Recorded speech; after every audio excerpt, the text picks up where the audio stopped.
इस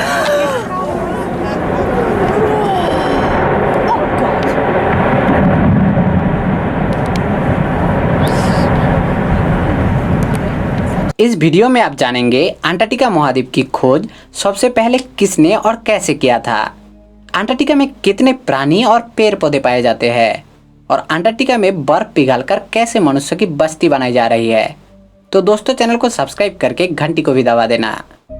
सातों महाद्वीपों में से सबसे ठंडा महाद्वीप है अंटार्कटिका। ये मानव बस्तियों से सबसे दूर स्थित और सबसे दुर्गम जगह है। ये पूरे साल दुनिया के सबसे अधिक तूफानी समुद्र और बर्फ के बड़े बड़े तैरते पहाड़ों से घिरा रहता है। इसका कुल क्षेत्रफल है 1.4 करोड़ वर्ग किलोमीटर, जो कि ऑस्ट्रेलिया से भी बड़ा है। अंटार्कटिका में बहुत कम बारिश होती है, इसलिए उसे ठंडा रेगिस्तान कहा जाता है। अंटार्कटिका की 98% भाग बर्फ से ढकी हुई है, जिसे बर्फ शीट कहा जाता है।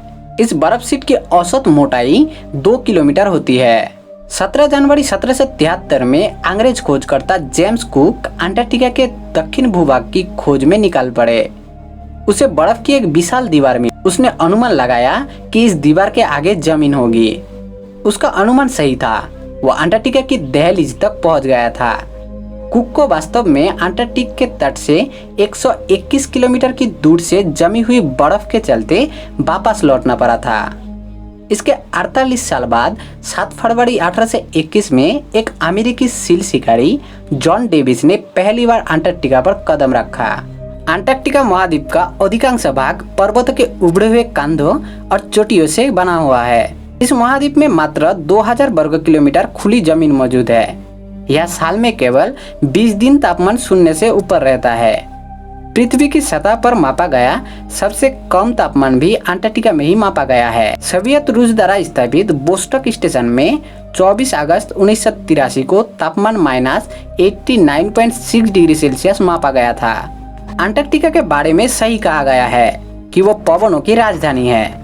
कभी कभी यह 350 किलोमीटर प्रति घंटे की रफ्तार से हवाएं चलती है, जो जमीन से मिट्टी के कणाओं को काटकर उड़ा ले जाती है। पूरे अंटार्कटिका महाद्वीप में मात्र 70 प्रकार की जीव खोजी गई है।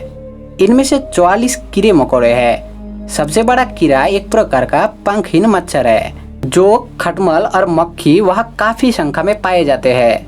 अंटार्कटिका में कोई स्तनधारी प्राणी नहीं है, पर बहुत से समुद्री स्तनधारी उसके तटों पर विश्राम करने आते हैं और उसके आसपास के समुद्रों में आहार खोजते हैं। इनमें शामिल है कई प्रकार की व्हेल्स और दक्षिण पूर्व के आसपास रहने वाले 5 प्रकार के सील: केकराभोजी सील, तेंदुआ सील, रोज सील, बेडेल सील और गज सील। रोज सील अत्यंत दुर्लभ प्राणी है, जबकि बेडेल सील तटों के नजदीक ही रहता है। सभी सीलों में सबसे बड़ा है गज सील। वो प्रजनन तो अंटार्कटिका के निकट के द्वीपों में करता है, लेकिन अंटार्कटिका के आसपास भोजन की तलाश करने आते हैं। अंटार्कटिका के पास के समुद्रों में बिना दांतों वाले व्हेल्स काफी मात्रा में पाई जाती है। उन्हें एक समय मांस और चर्बी के लिए बड़े पैमाने पर मारा जाता था। आज उनके शिकार पर अंतर्राष्ट्रीय प्रतिबंध लगा हुआ है। अंटार्कटिका में शाकाहारी प्राणी बहुत दुर्लभ है, क्योंकि पेड़ पौधे के नाम पर कई आदि पौधों की कुछ जातियां और केवल 2 प्रकार के फूलदारी पौधे पाए जाते हैं। भारत सहित बहुत देशों ने अंटार्कटिका में स्थायी वैज्ञानिक केंद्र स्थापित किए हैं। सदियों से अंटार्कटिका प्रदूषण के खतरे से मुक्त था, पर अभी वैज्ञानिकों ने वहां की बर्फ में डीडीटी, प्लास्टिक, कागज और कचरे की खोज की है, जो वहां स्थापित वैज्ञानिक शिविरों से पैदा हुए हैं। वैज्ञानिकों का मानना है कि अंटार्कटिका में 900 से भी ज्यादा मूल्यवान पदार्थ मौजूद है। इनमें शामिल है सीसा, तांबा और यूरेनियम। अंटार्कटिका पर अभी किसी देश का दावा नहीं है, पर क्या यह स्थिति हमेशा ऐसी बनी रह पाएगी? जैसे जैसे मानव आबादी बढ़ती जाएगी, अमेरिका, अफ्रीका, ऑस्ट्रेलिया महाद्वीपों की तरह इसके उपनिवेशीकरण के लिए भी होड़ मच सकती है।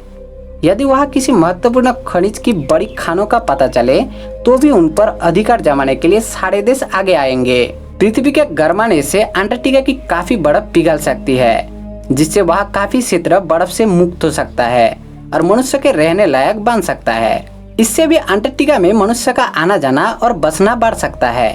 पर्यटन भी इसमें योगदान कर सकता है। जैसे जैसे विकास होगा वैसे उपकरण उपलब्ध होने लगेंगे जो अंटार्कटिका जैसे अत्यंत ठंडे इलाके में भी सामान्य जीवन बसाने में कामयाब होंगे। लेकिन इससे पूरी दुनिया की डूबने का खतरा काफ़ी ज़्यादा बढ़ जाएगा, क्योंकि अगर अंटार्कटिका की सारी बर्फ पिघल जाए तो पूरी दुनिया बाढ़ से डूब जाएगी। ऐसी और भी वीडियोस देखने के लिए आपके स्क्रीन पर राइट वाला वीडियो क्लिक करें और वीडियो को लाइक करके अपने फ्रेंड के साथ शेयर जरूर करें। वीडियो देखने के लिए आपको बहुत धन्यवाद। मिलते हैं अगली वीडियो में।